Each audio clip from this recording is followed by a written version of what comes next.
मैंने तुझे कितनी बार मना किया है रवि कि इस घर में शराब मत पिया कर। तो फिर कहाँ पीऊं? बाहर में महंगी पड़ती है और तुम इतना पैसा देती नहीं हो।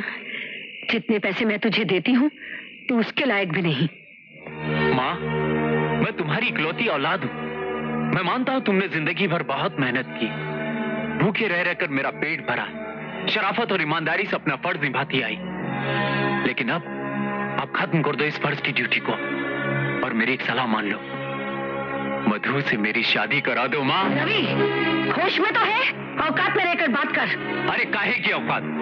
जब मधु ही नहीं चाहती इस लड़के को तो तुम और उसका बाप क्यों मजबूर कर रहे हैं कि वो विजय से शादी कर ले? अरे मैं तुम्हारा बेटा हूँ माँ, मैं मुझ पर ध्यान दो, मेरी मधु से शादी करा दो और उसके बाद उसकी सारी जायदाद के मालिक हम हो जाएंगे। माँ, हम दोबारा ऐसी बात जबान पे लाए तो मैं भूल जाऊंगी कि तू मेरी औलाद है और मैं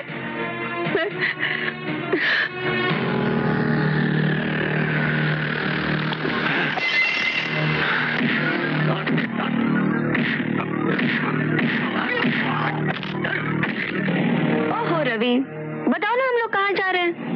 मैं तुम्हें एक खास जगह ले जा रहा हूँ, बस चुपचाप तमाशा देखते जाओ।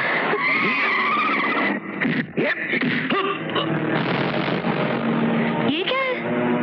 आज फैसला करने के लिए मेरे आदमी इस हरामजादे को यहाँ उठा कर लाए हैं।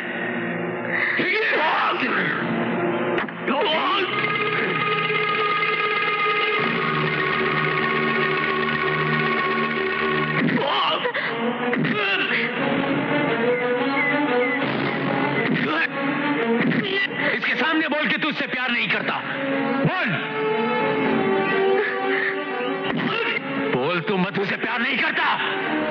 मैं मधु के सामने, इसके पिता के सामने, सारी दुनिया के सामने कहूंगा कि मैं मधु से प्यार करता हूँ, बहुत प्यार करता हूँ।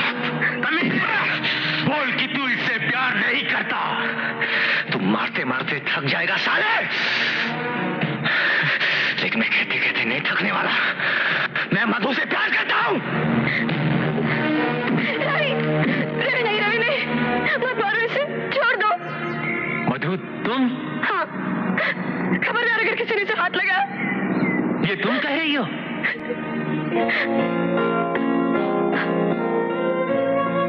सॉरी विजय। नहीं, ये तो मेरे प्यार का इम्तिहान हो रहा था। मैं जानता था कि तुम्हारा गुस्सा और नफरत सिर्फ एक दिखावा है। तुम्हारे दिल के किसी कोने में मेरे लिए थोड़ा सा प्यार जरूर होगा मधु, और उस प्यार को तुम्हारे दिल से निकालकर तुम्हारी जबान पर लाने के लिए मैं मार खाता गया। तुम्हारे प्यार की कसम, तुम्हारा विजय इतना कमजोर नहीं जो इनसे पिट जाए। ये तो मेरे उल्टे हाथ की खुराक है। नमूना दिखाओ।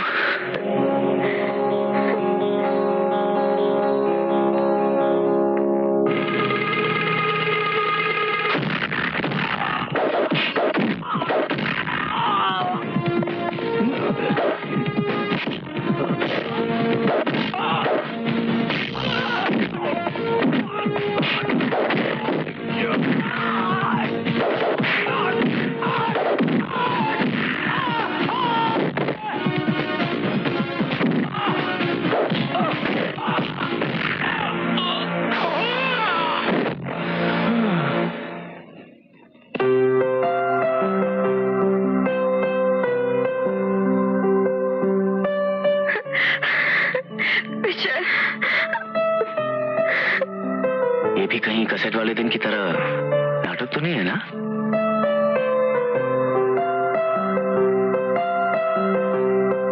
सबूत क्या है? तो ये मेरी माँ है। नमस्ते माँ, जीती रहो। मैं कितनी भाग्यशाली हूँ जो भगवान ने मुझे तुझ जैसी बहू दी। एक मिनट रुक, मैं तुझे काजल लगा दूं, कहीं तुझे मेरी नजर ना लग जाए। और ये मेरे दद्दू। जीती रहे बेटा, हम लोग तो पहले मिल चुके हैं। और मधु, ये मेरे पिताजी हैं। जीती रहो बेटी, जीती रहो। अगर ये विजय के पिताजी हैं, तो फिर उस दिन जो घर आए थे वो कौन थे? मधु, चलो घर दिखाता हूँ। क्या है बेटा? मधु को लेकर खिसकना है तो घर दिखाने का बहाना बना रहा है हा? बेटा हो जाने दे तुम दोनों की शादी। मैं भी अगर कबाब में हड्डी बनकर 24 घंटे तुम लोगों के बीच में नहीं बैठा रहा तो मेरा नाम भी बेशर्मों को शर्माने वाला डॉक्टर शर्मा नहीं। Daddy, daddy. क्या बात है, अरे वाह वाह, साड़ी में। रवि, ये मेरी बेटी है ना? डैडी आप भी। क्या बात है बेटी, या सर दच के। डैडी वो क्या? डैडी हाँ? बता ना। डैडी, हाँ? आपने सही कहा था डैडी। विजय को पहचानने में मेरी आंखें वाकई धोखा खा गई थी। आपने उसे सही पहचाना था डैडी। वो बहुत अच्छा है डैडी, और इसीलिए क्या? मैंने उसे अपना जीवन साथी बनाने का फैसला किया है। देखा शांति जी, क्या कहा मेरी बेटी ने? मेरी आंखें कभी धोखा नहीं खा सकती, और मेरी बेटी मेरे फैसले के खिलाफ तो जा ही नहीं सकती। आज शांति जी मैं बहुत खुश हूँ, बहुत खुश हूँ। मेरी बेटी की शादी इतनी धूमधाम से करूंगा, इतनी धूमधाम से कि एक काम करते शांति जी, सबसे पहले हम लड़के के माँ बाप से मिलके शादी की तारीख तय कर लेते, ठीक है?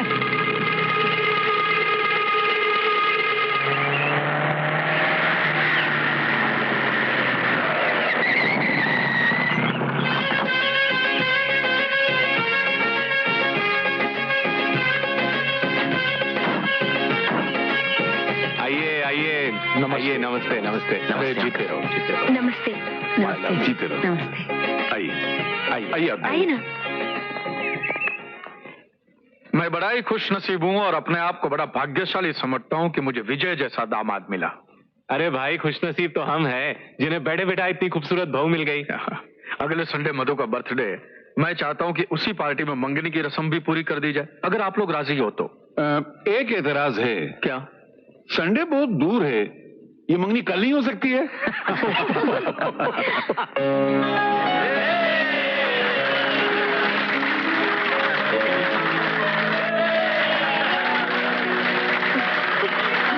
बधाई हो,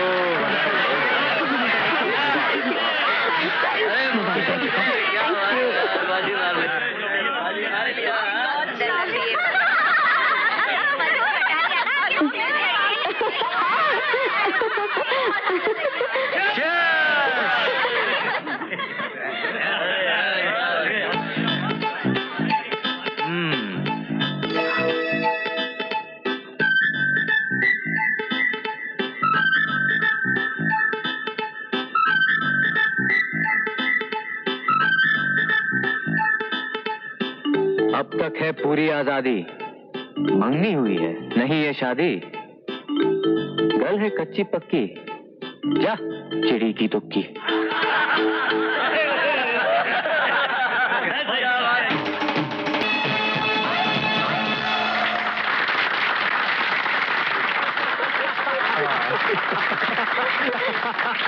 राम जी, बड़ी शानदार पार्टी रखी मंगनी की आपने। सोचता हूँ इसी गर्मा गर्मी में किसी पंडित को बुलाकर अगर शादी का भी मुहूर्त निकाल लिया जाए तो। शादी? किसकी शादी का मुहूर्त? सुखराम जी, मजाक बहुत अच्छा करते हैं आप। अरे मधु और विजय की शादी, और किसकी? विजय और मधु की शादी? लगता है यहाँ की मुफ्त की शराब और मुफ्त का खाना आपको हजम नहीं हुआ है, जो जागते महक रहा है। पलट कर देखा तो मन चंचल हो गया। मन करता है इस फूल को थोड़ा सा सूंघ लूं, थोड़ा सा चूम लूं। वाह, तुम्हारा गुस्सा तो मुस्कुरा रहा है, गुस्से में भी मुझे प्यार से बुला रहा है। एक्सक्यूज मी, कौन है बे? अंधे आशिक को रोशनी दिखाने वाला। पराए औरत और पराए दौलत पर नजर नहीं डालनी चाहिए। अपनी तो आदत है, दौलत हो या औरत, नजर पड़ जाए तो छुए बगैर छोड़ते नहीं। देख, अगर तूने इसे छुआ तो फिर जिंदगी भर किसी को छूने के लायक नहीं रहेगा।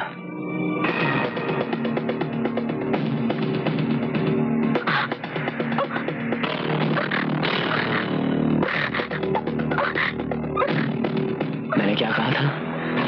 इसे छूना मत।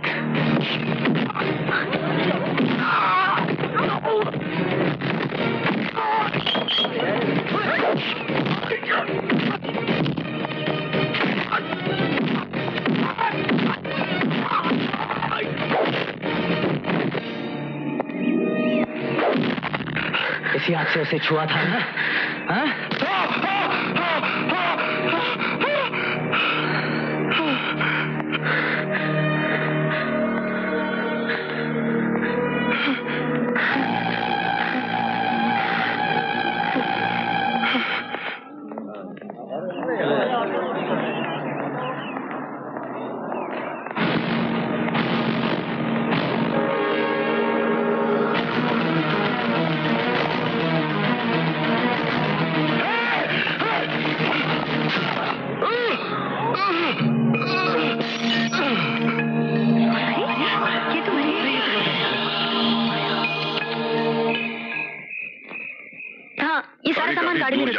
भाई साहब, ये गलत बात है। क्या आज ही जाना जरूरी है? भाभी, शादी सर पे आ गई है, मुश्किल से 10 दिन बाकी हैं। सारे काम अधूरे पड़े, आज जाना ही पड़ेगा। यार डॉक्टर, अगर 2 दिन और रुक जाएगा तो क्या फर्क पड़ेगा? तू समझता क्यों नहीं यार? शादी में 10 दिन कैसे गुजर जाते हैं पता ही नहीं चलता है। और फिर अपने बच्चों की शादी है, इनमें तो मैं कोई कसर छोड़ने वाला नहीं, क्योंकि मुद्दतों बाद अपने घर में खुशियों की शनाइयां बज रही हैं। ये खुशी तो हम बड़ी धूम से मनाएंगे। बेटा, अपना ख्याल रखिए। अच्छा भाई। अच्छा भाई साहब। चल।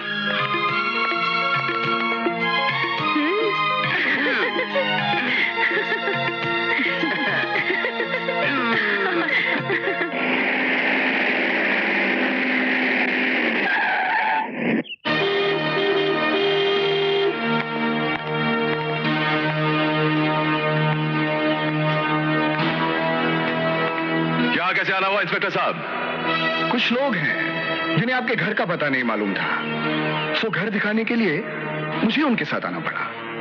कौन लोग? कौन है ये लोग? हम उसके भाई हैं जिसकी मौत की वजह तू है। तुमने हमारे एक भाई को मौत की नींद सुला दिया, मगर आज हम तेरे पूरे खानदान को मौत की नींद सुलाने आए हैं। खबरदार, जो किसी ने मेरे बेटे को हाथ लगाने की कोशिश की तो अरे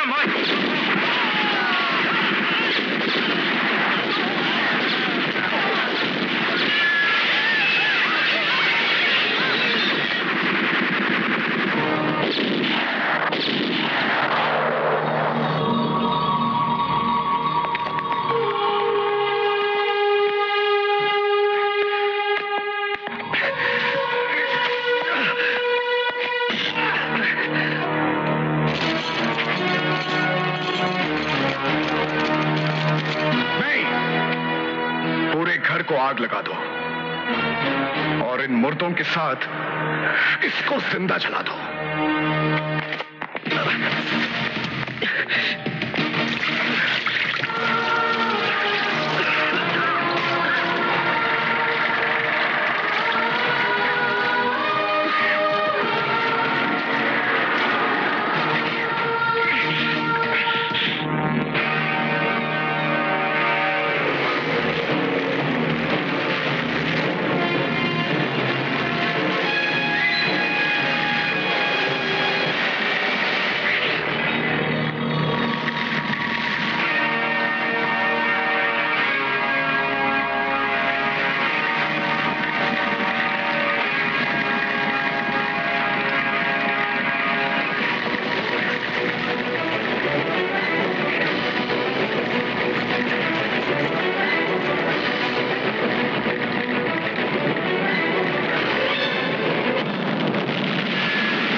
कितना बदकिस्मत है, कितना बदनसीब है कि मेरे चारों भाइयों की मौत बन गया। लेकिन तू घबरा मत, तू जिंदा रहेगा, लेकिन तेरी हर सांस से मैं जिंदगी नोचता रहूंगा। तू जिंदा रहेगा रोज एक मौत देखने के लिए। तलाश करो इसे। भाई मेरे मरे हैं, लेकिन जिंदगी भर मातम ये मनाएगा, ये।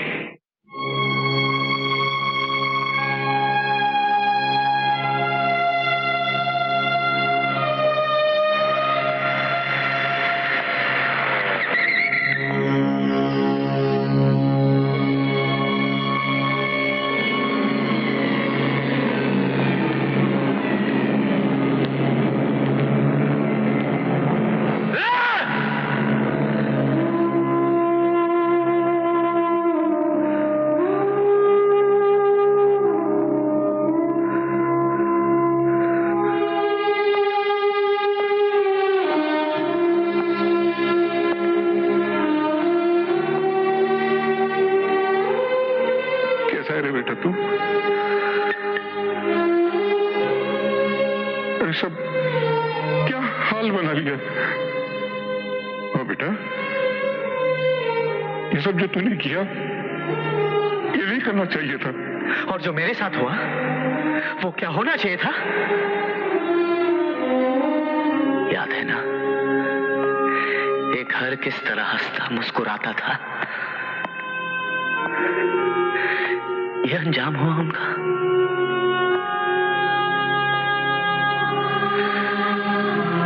ये राख,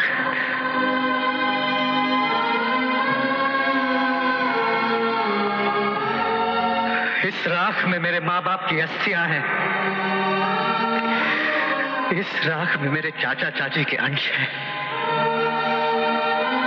ऐसे खाक होते हुए देखा है आपने किसी आबाद दुनिया को? ये सांस अपनी जिद पर चल रही है, वरना मर तो मैं भी चुका हूं।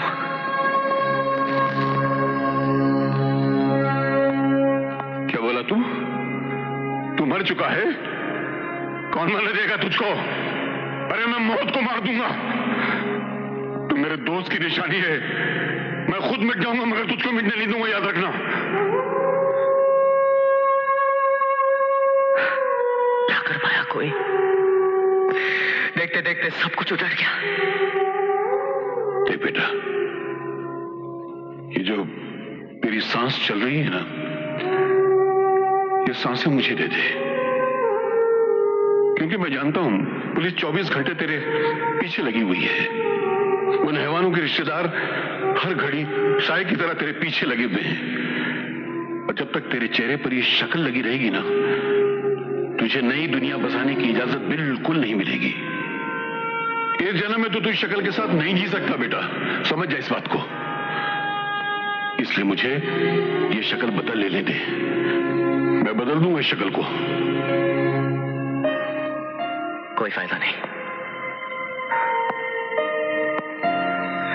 और फिर अब जीने का दिल ही नहीं करता। अपने दिल के मुताबिक ही करना तू, औरों के दिल की कभी मत सोचना।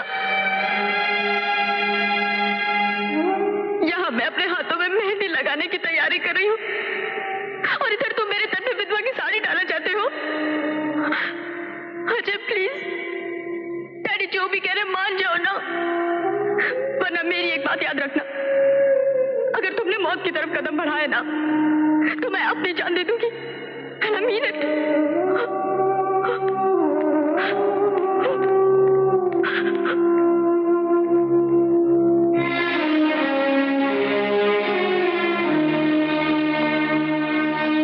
ले चलिए मुझे जिंदगी की तरफ। दे दीजिए मेरी हस्ती को नई शक्ल।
बेटे, अगर तेरे दद्दू और तेरी माँ ने मेरा साथ न दिया होता तो मैं कब का मर चुका होता, कब का।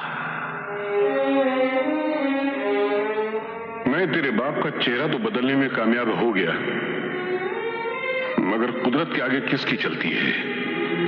उसने तुझे तेरे बाप का चेहरा देकर फिर इस दुनिया में भेज दिया। इसीलिए सुखराम को पता चल गया कि तेरे बाप ने अपने असली चेहरे पर दूसरा चेहरा लगा रखा है, और इसी कारण वो अपने गुनहगार भाइयों का बदला लेने के लिए तेरे मेरे हम सब के जज्बात से खेलने लगा, और हम सब सहते रहे, सिर्फ सहते रहे।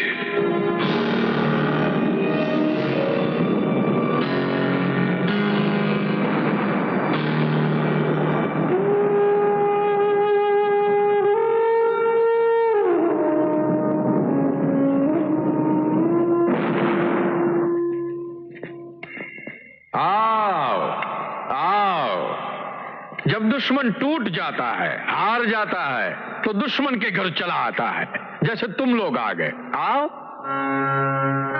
सुखराम जी, दुश्मनी तो आग की तरह होती है, जिसमें जलने वाला तो जलता ही है, मगर जलाने वाले को भी शांति नहीं मिलती है। मिलती है, बहुत शांति मिलती है।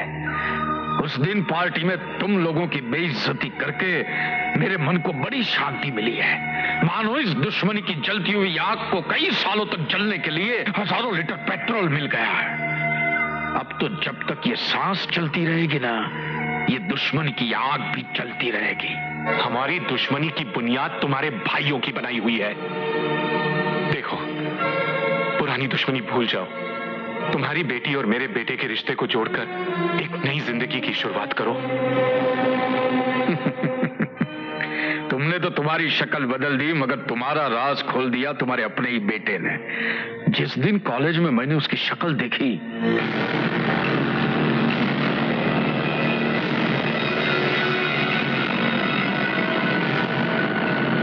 तो तुम्हारी शक्ल मेरी आंखों में उतर आई, और बदले की भावना जो मर चुकी थी, सो चुकी थी, फिर किसी अजगर की तरह जाग गई। अब तो जब तक मैं जीऊंगा तुम्हारी खुशियों को निगलता रहूंगा। आपका पोता मेरी बेटी के प्यार में तड़पता रहेगा दद्दू जी। आपके पोते की वो तड़प, उसका दर्द, उसके आंसू, उसकी चीखें, आपका पछतावा, यही मेरा इंतकाम होगा। मैं तुम लोगों को जान से नहीं मारूंगा। तुम्हारी और मेरी दुश्मनी तो सांप नेवले की दुश्मनी है। चैन और सुकून से बहुत जी लिए तुम लोग, अब तुम्हारी नींद हराम करने के लिए मैं आ गया हूं। सुखराम जी, मैं आपके आगे हाथ जोड़ता हूं। मेरे दामाद की दुश्मनी का बदला मेरे पोते से मत दीजिए।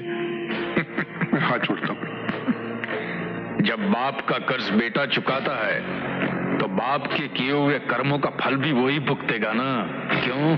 सुखराम जी,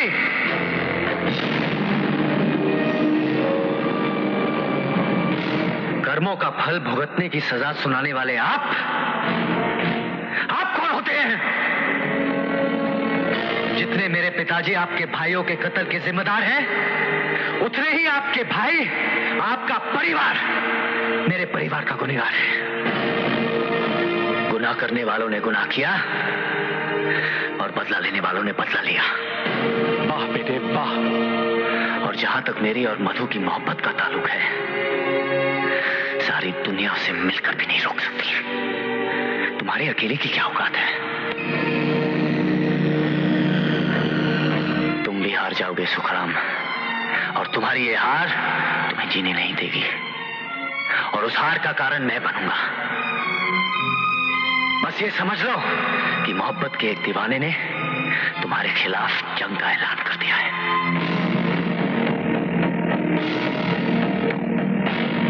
चलिए दद्दू।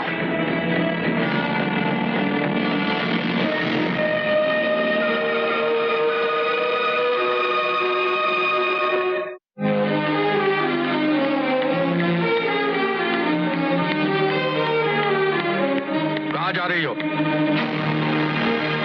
जिस घर से आपने मेरा रिश्ता जोड़ा था, वहां। जिस घर की मुझे बहू बनाने का आपने फैसला किया था, वहां। तू टूट गया वो रिश्ता, बदल गया वो फैसला। आपके फैसले से मैं अपनी जिंदगी नहीं बदल सकती डैडी। तू नहीं जानती उस परिवार को, उनकी असलियत को। मैं जान चुकी हूँ सब कुछ, मगर 20 साल पहले जो कुछ भी हुआ था उसकी कसूरवार ना तो मैं हूँ और ना ही विजय। वो नफरत और बदले की एक जंग थी डैडी, और फिर आप लोगों की नफरत की दुनिया से हमारे प्यार की दुनिया का कोई लेन देन नहीं। और फिर जहां तक मैं समझती हूँ आपके भाई को सरवार थे। वारी मोहब्बत वाह, आज मेरा खून मेरे ही खिलाफ बोल रहा है। ठीक है बेटी, तुझे जाने से तो मैं नहीं रुकूंगा, मगर इस घर के बाहर कदम रखने से पहले एक बात कान खोल के सुन ले। तेरे जाने के बाद मुझे पुलिस को सिर्फ एक फोन करने की देर होगी। उन्हें यह बताना होगा कि मेरे भाइयों का कातिल, जिसको पुलिस आज तक तलाश कर रही है, वो तेरे प्रेमी का बाप है। उसने अपने चेहरे की प्लास्टिक सर्जरी करवाकर अपना हुलिया बदलकर कानून को 20 साल तक धोखा दिया है। इसके बाद पुलिस वाले विजय के पिता का क्या अंजाम करेंगे, कानून उनका क्या हशर करेगा, वो तू जाने। लेकिन इसका सहरा सिर्फ तेरे ऊपर होगा बेटी। सोच ले, अपने बाप का घर छोड़कर प्रेमी का घर बर्बाद करना है, विजय का घर बसाने से पहले ही उजाड़ देना है, या चुपचाप अपने कमरे में वापस चले जाना है। फैसला तेरे हाथ में है, सोच ले।